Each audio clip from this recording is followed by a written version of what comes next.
Поздравате Леси Рамиза за тяхните деца Кадрин, Златко и Емил Шампиона от Бежаново.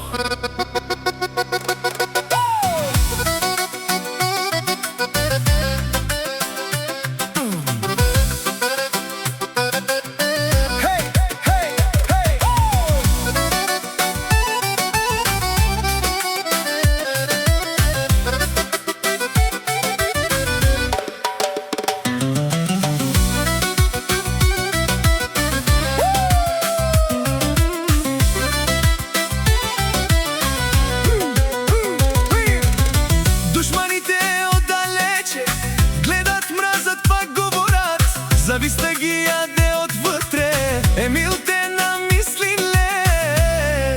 За завидливите нямат място тука. Хей, хай! Емил Шампиона казва: ако Бог на мене дал 5, нека на вас даде 10, но вас ще ви чуваркат моите 5.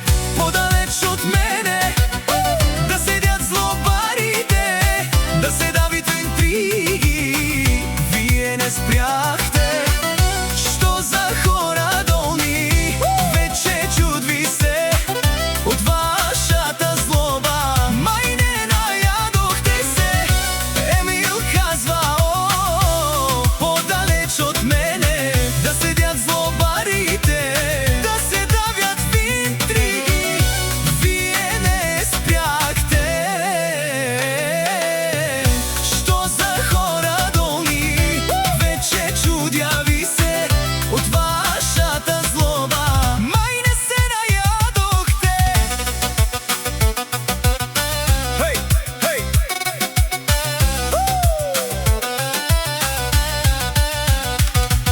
Фамилията на Емил са на мнение, че завиждате на всичко, дори на малкото. Сърчето ви не издържа на нищото жалкото. Боли ви, че Емил е по-добър от вас. Мишки си оставате обратно в първи клас. Емил Шампиона казва: завиждате на всичко, дори на малкото. Сърцето ви не издържа на нищо жалкото. Боли ви, че Емил е по-добър от вас. Мишки си оставате обратно в първи клас. Емил, хей, Емил Шампиона казва: 5 като моите понякога струват повече от чуждите 10. Защото не е важно колко пари държиш, а как ги въртиш. Някои имат много, ама не знаят откъде им идват и къде им отиват. Аз може да съм с малко, ама всяка стотинка ми работи. Докато другите броят, аз умножавам. и накрая не се гледа колко си имал, а колко си направил. Подалеч от мене да се